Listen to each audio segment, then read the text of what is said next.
Hi, everyone. This is Sheila Peter. I am the Teacher for Inclusion. I have a blog called Teacher for Inclusion, as well as a Teachers Pay Teacher site that is Teacher for Inclusion. Today, I would like to talk about your product description, and I'm going to do so in a different way than you have probably heard before. So if you're thinking, oh, please, product description, stick around. I promise you will probably learn something new. On that note, I now have 14 subscribers. Thank you so much. If you have subscribed to my channel, makes me feel great. And having said that, I want to address when I will be posting videos. So here's the thing. I don't want to set a specific day, and this is why.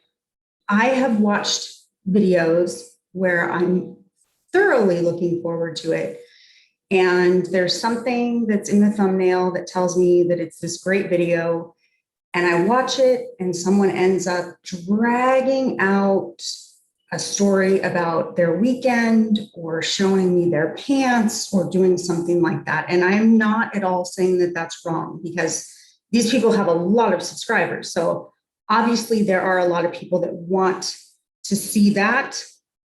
That's just not in my personality type. So if I have something to share that will benefit you, then I will share it. If I don't, then I'm not going to waste 20 minutes or 10 minutes or any of your time, including my own, because return on investment, right? But the goal is to try to do one per week. So I will be researching and doing stuff like that to try to get you something important about once a week. Okay. So let's go ahead and get started with product description. I'm going to go ahead and put my share screen on here. And I'm going to show you an example. It's not a great example. I just picked it. It's an old example. It's one of my first products that I put on the market. It's a horrible cover. And my thumbnails, which are now live pictures, not live, but they're pictures, are really awful, okay? But this bundle sells. And I wanted to see why this bundle sells. So I went back and I looked at the description and I saw some words, some keywords. Now, bear with me because this is just the first of three things I'm going to show you. So in here we have distance learning, in-classroom assignment, engaging, controversial, bundle, reading comprehension questions, chapter by chapter, short film, journal prompt, persuasive essay, step-by-step writing process, four-corner discussion, nonfiction article companion, follow-up questions, one-pager theme assignment, stations activity.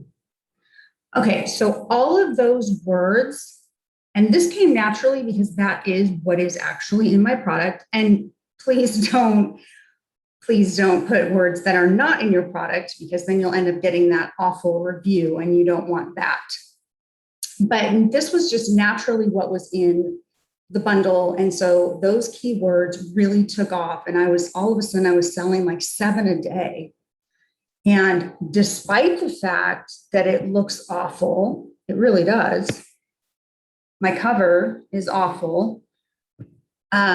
People were still purchasing it because enough traffic was getting to it in order for the few who liked the cover photo and the thumbnails, or those who took the time to read the description, actually purchased it. Okay, so the next thing I have on here is to make sure that you include like where to click for people to follow you, although I don't put a lot of stock in that. The next thing you want to do is put a list of your most popular resources. And here's why. When you put links in your product description, those links and everything that it links to is now a part of your SEO for that product description.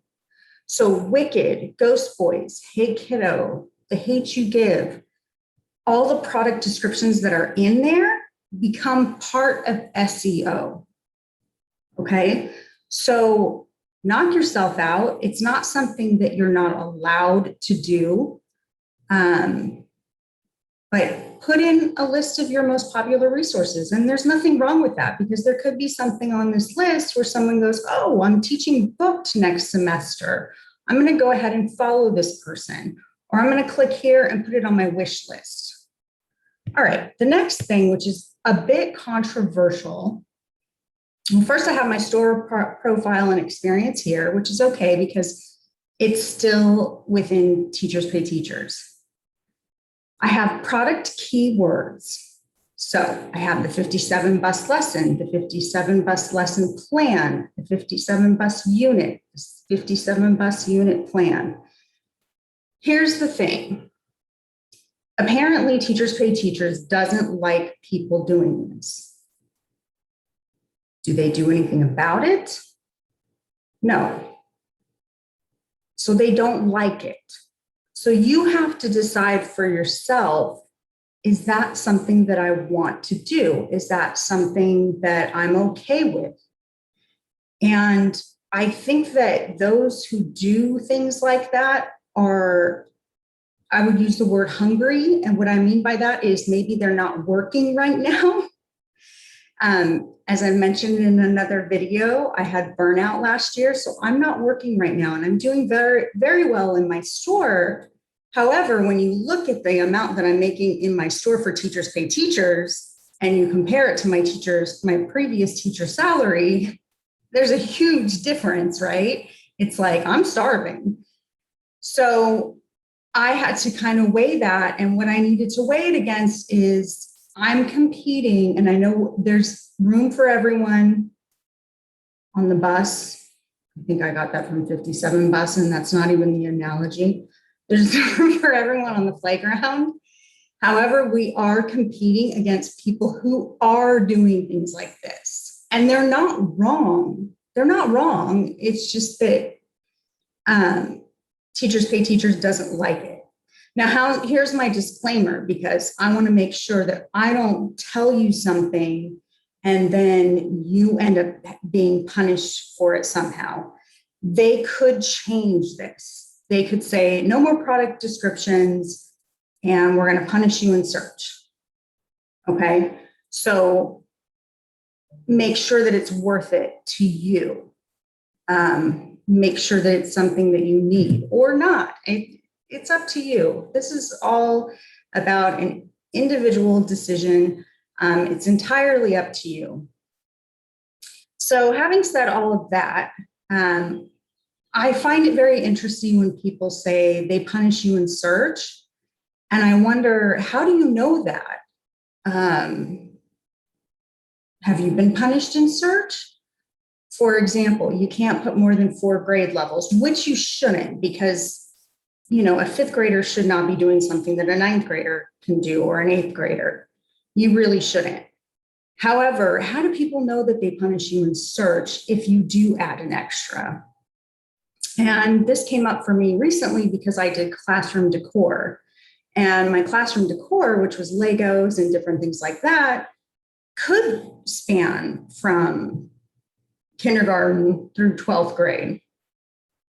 Probably not 12th grade, but it could span through all of those grade levels. And I was just sitting there thinking, I've heard people say that you're punished in search, and I don't know what that means.